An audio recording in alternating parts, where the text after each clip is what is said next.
ओम परमात्मने नमः। अब आगे के श्लोक में भगवान अपनी दिव्य विभूतियों के कथन का उपसंहार करते हैं। नान्तो अस्ति मम दिव्यानां विभूतीनां परन्तप एष तुद्देशतः प्रोक्तो विभूतेर्विस्तरो मया। अर्थात मम दिव्यानां विभूतीनां,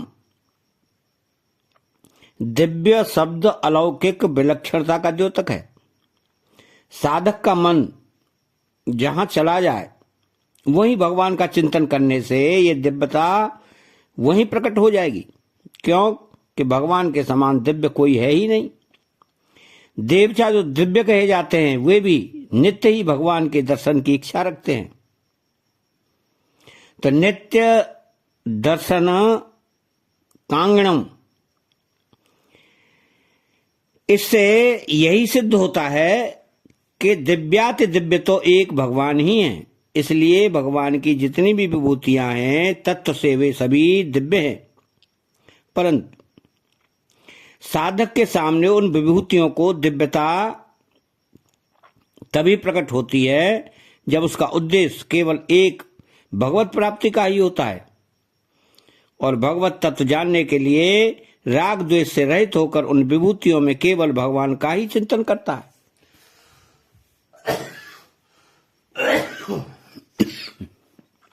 नान्तोस्ति, भगवान की दिव्य विभूतियों का अंत नहीं है, कारण कि भगवान अनंत है तो उनकी विभूतियां भी अनंत है, गुण लीलाएं आदि भी अनंत है। तो हरि अनंत, हरि कथा अनंता। इसलिए भगवान ने विभूतियों के उपक्रम में और उपसंहार में दोनों ही जगह कहा है कि मेरी विभूतियों के विस्तार का अंत नहीं है। तो श्रीमद् भागवत में भगवान ने अपनी विभूतियों के विषय में कहा है कि मेरे द्वारा परमाणुओं की संख्या समय से गिनी जा सकती है, पर करोड़ों ब्रह्मांडों को रचने वाली मेरी विभूतियों का अंत नहीं पाया जा सकता। भगवान अनंत, असीम और अगाध हैं। संख्या की दृष्टि से भगवान अनंत हैं, अर्थात उनकी गणना परार्ध तक नहीं हो सकती। सीमा की दृष्टि से भगवान असीम है। सीमा दो तरह की होती है, कालकृत और देशकृत। अमुक समय पैदा हुआ और अमुक समय तक रहेगा, यह कालकृत सीमा हुई, और यहां से लेकर वहां तक यह देशकृत सीमा हुई। और भगवान ऐसे सीमा में बंधे हुए नहीं हैं। तो तल की दृष्टि से भगवान अगाध हैं। अगाध शब्द में गाध नाम तल का है, जैसे जल में नीचे का तल होता है। तो अगाध का अर्थ हुआ जिसका तल है ही नहीं, ऐसा अथाह गहरा। तो एष तुद्देश्यतः प्रोक्तो विभूतेर्विस्तरो मया। अर्जुन ने कहा है कि आप अपनी दिव्य विभूतियों को विस्तार से कहिए। तो उत्तर में भगवान ने कहा कि मेरी विभूतियों के विस्तार का अंत नहीं है। ऐसा कहकर भी भगवान ने अर्जुन की जिज्ञासा का कारण कृपा पूर्वक अपनी विभूतियों का विस्तार से वर्णन किया, परंतु यह विस्तार केवल लौकिक दृष्टि से ही है। इसलिए भगवान यहां कह रहे हैं कि मैंने यहां जो विभूतियों का विस्तार किया है वह विस्तार केवल तेरी दृष्टि से ही है। मेरी दृष्टि से तो यह विस्तार भी वास्तव में बहुत ही संक्षेप से है, क्यों कि मेरी विभूतियां अंत नहीं है। तो संपूर्ण विभूतियां सबके काम नहीं आती, प्रत्युत ऐसी अनेक दूसरी विभूतियां भी काम में आती हैं जिनका यहां वर्णन नहीं हुआ है। अतः साधक को चाहिए कि जहां जहां किसी विशेषता को लेकर मन खिंचता हो वहां वहां उस विशेषता को भगवान की ही माने और भगवान का ही चिंतन करें, चाहे वो विभूति या भगवान द्वारा कही गई हो अथवा न कही गई हो। अब इस श्लोक की अगर गहराई में जाते हैं तो गीता में भगवान ने कहा है कारण रूप से 17 विभूतियां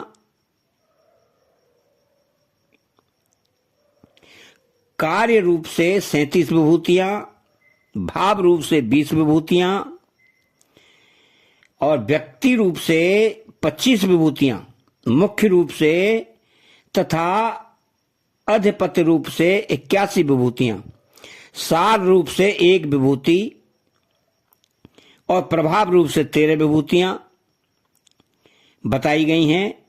इन सब का तात्पर्य यही है कि एक भगवान के सिवाय कुछ नहीं है। सब रूपों में एक भगवान ही भगवान है। सब भगवान ही समग्र रूप हैं। असत परिवर्तनशील हैं और सत अपरिवर्तनशील है। ये सत और असत अपरा दोनों ही भगवान की विभूतियां हैं। तो सदस चाह हम अर्जुना, तात्पर्य है विभूति रूप से साक्षात भगवान ही है।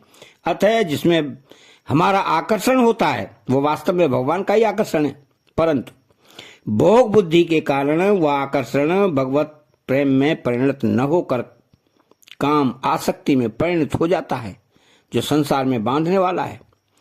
तो गीता में भगवान ने ब्रह्म को भी माम अपना स्वरूप कहा है, देवताओं को भी माम कहा है, इंद्र को भी माम कहा है और उत्तम गति को भी माम कहा है। अब क्षेत्रज्ञ जीवात्मा को भी माम कहा है, सबके शरीर में रहने वाले अंतर्यामी को भी माम कहा है, संपूर्ण प्राणियों के बीज को भी माम कहा है।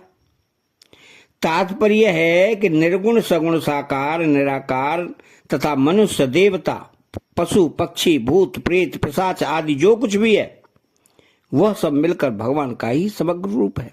अर्थात सब भगवान की ही विभूतियां हैं, उनका ही ऐश्वर्य है।